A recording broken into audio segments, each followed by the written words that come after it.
Actually, I'm trying to figure out what to put on my guitar today. I have the Dario XL that I use the most. Then I have IQS strings. Let's try IQS string today.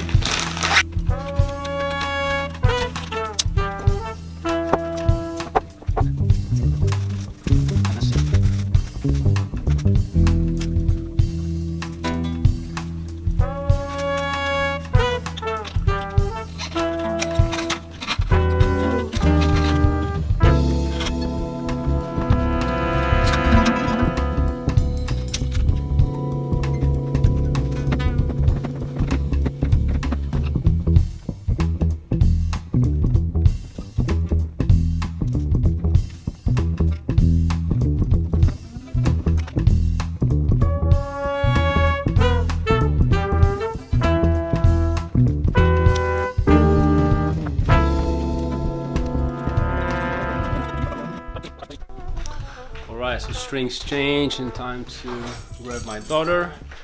And then she's going to sleep, and for me it's time to practice. Cool. Alright, let's go.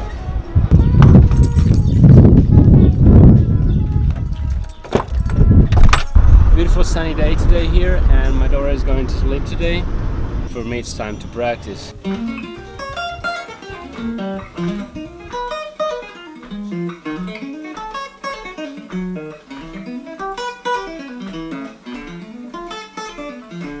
Alright, so my daughter is sleeping, and I found myself in practicing some legato just to warm up my hand. And this is actually a minor 7 flat 5 arpeggio. Right, so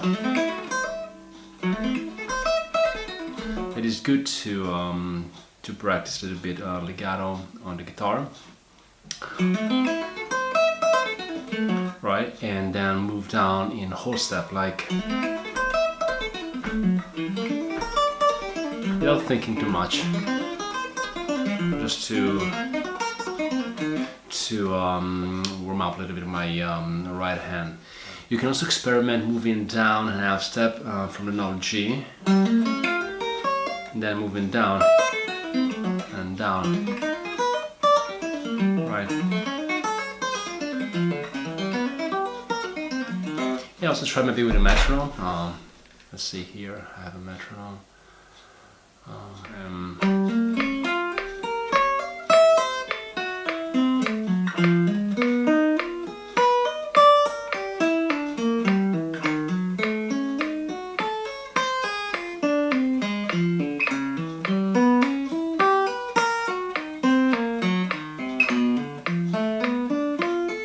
It's very similar to the classical guitar legato, you know, like an hammer.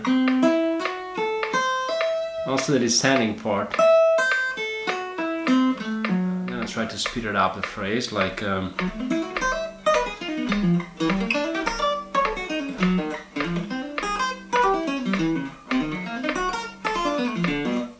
right?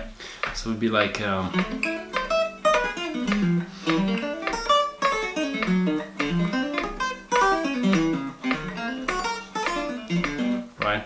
so you get the idea how I practice sometimes when I need to warm up my right hand.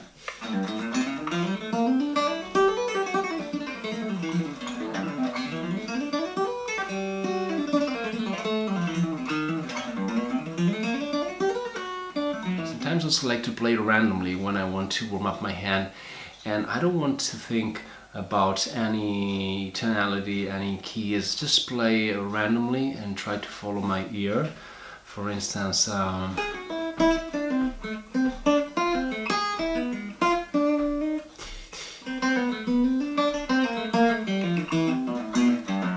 right.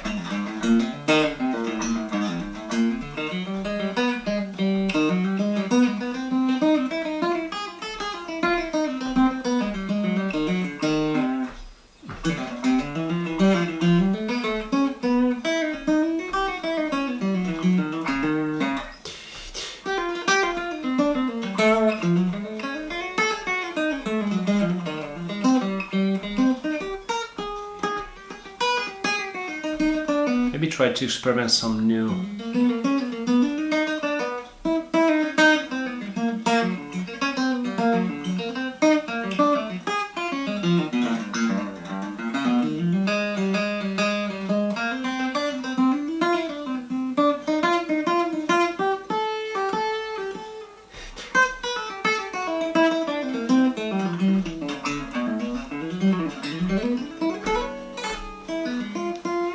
just try to improvise without thinking any scales at all. So maybe try to think some shape, like if I have this one, 1, 3, 4, then maybe I skip one string, I play, right? So we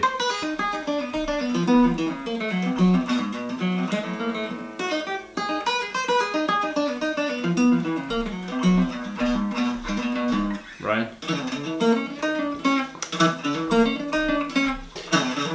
Right, I like this one, yeah. And if you like to experiment new shapes on the guitar, maybe come out with some interesting line.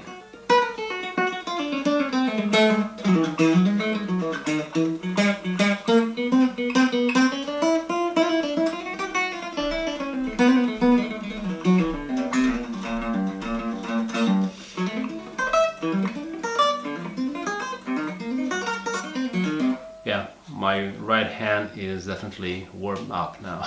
In these days I found myself practicing string skips ideas using different set of strings. And the first one is this one, like this comes from actually a basic 3-note per string pattern, like 1, 2, 3, 1, 2, 3, and 1, 2, 3. And the concept is based on this shape here, this pattern that is like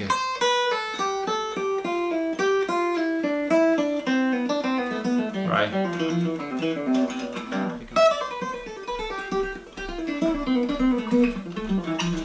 Right, but using some string skip now. So I have, for instance, so the first one is, or so you have, so it's the same concept, but using string skip. Like if you have a first string, third string, and fifth string. So the pattern is, and then you move diatonically in the scale.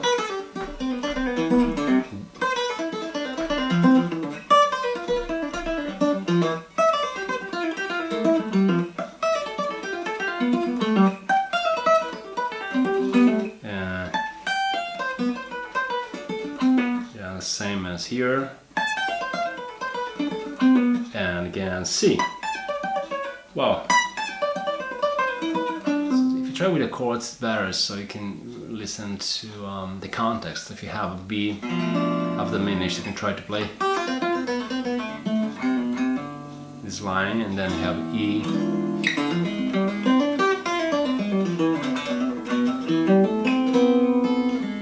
You have this sound here, right? 42, 5, 1 in A minor. So you have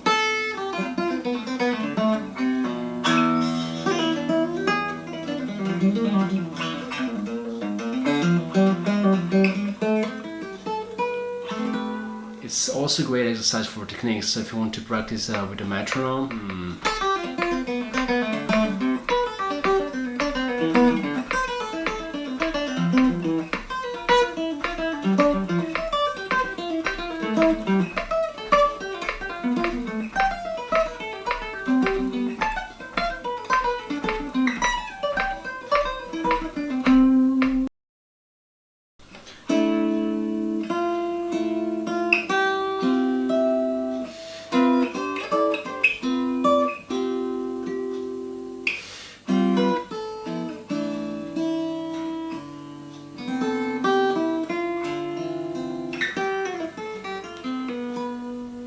yeah, and I also found myself practicing chords a lot, and practicing 2 and 4, drop 2 and 4 voicing, and that actually I didn't practice in a long time and didn't really use them, but I found a way to actually use them because are really powerful chords to play. Drop 2 and 4 means that you have to drop the second and fourth note in this particular reposition chord. Like for example, C major 7, you have a C, E, G, and B. You have to drop the E, the second note in the chord, and the B, the fourth note. So you're gonna have, for instance, C and G here, then you have the E up and active and the B up and active. So this is the drop 2 and 4 voicing, right? So not very easy to play because you have 2 notes here, 1 note here, and 1 here. So fingering is like this here. If you can see it, it's like this, right? If you studied classical guitar, it's a very common fingering actually for the right hand, but not very easy in the beginning. So you have this particular voicing here, and I'm trying all the inversions. So the first one here on the third fret. Actually, this is the first one, reposition, right? And you have this one with the G on the bottom. You have this one, and this one. You can also try to use the pick, because if you're comping maybe on 2-5-1, D minor, right? Sometimes I play 2 notes and then the other 2 notes up here. Very nice too, very powerful. Also because if you're playing with the double bass player, you play this note here, maybe it sounds dark a little bit, but actually the C that the bass player is playing is actually down and active, so actually sounds good, this particular voicing here, right? But yeah, but it's like more dark. If you like the sound, go for it. Right, so you have D minor, and then C.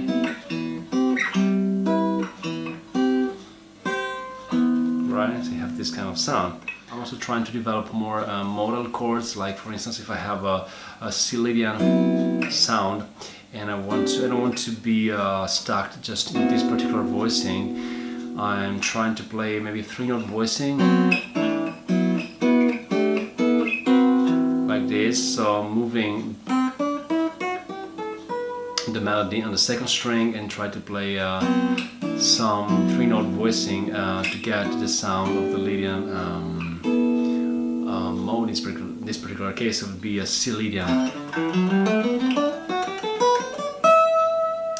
Then I'm experimenting changing some notes in a particular drop 2 or 3 chords. Like try to move one note in this chord up and whole step or half step diatonically on the scale. So if you have F major 7, I move the A and B and you get this particular chord here, right?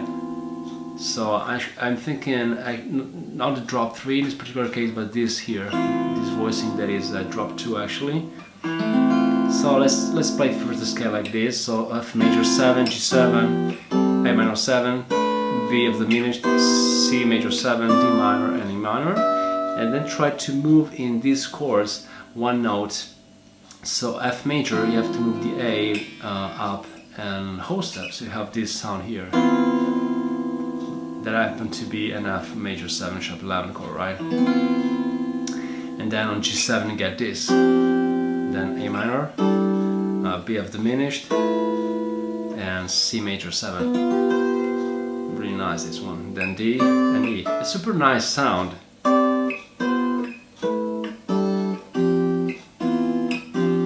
Right? You can try to experiment these kind of sounds in the modal situation, like for instance if you have a D minor 7 pedal, right? You don't want to play like these 2 chords like for all the tune. You can try to maybe experiment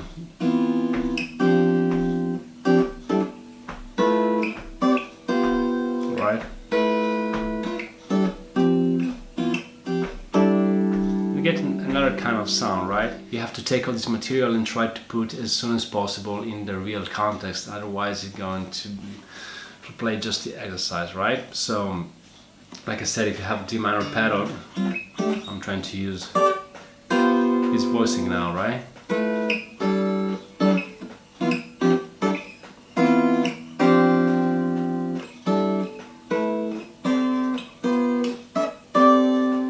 also to play these chords in thirds, like for instance,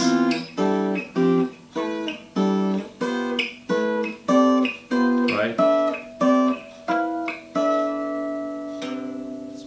Like I said, I have to speak very quietly because my daughter is sleeping upstairs.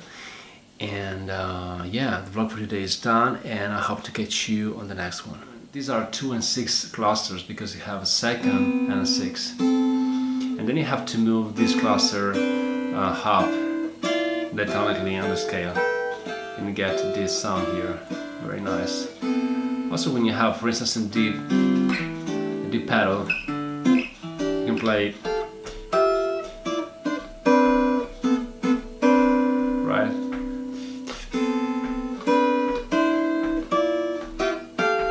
Yeah, very nice. You can also try to add some water voicing, maybe.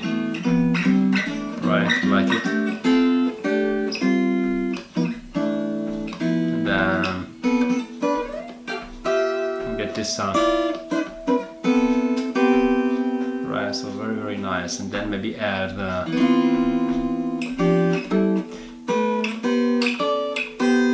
so very nice sound to add into your chordal vocabulary. And then try maybe you know, very common voicing the guitar is this one, the A minor 11 chord. And if you can try to play this chord up and down the fretboard using this voicing, it's very nice because you're gonna get this first chord here, G major 7 with a 4th in it, right? Then A minor 7 11, B minor 7 11. Then you're gonna get C major 7 sharp 11. Then you're gonna get this one. Very nice. D7 with the 4th in it, right? So we like D7s for add 4. Then D minor 11 and F sharp minor 11. Maybe try to play an arpeggio like.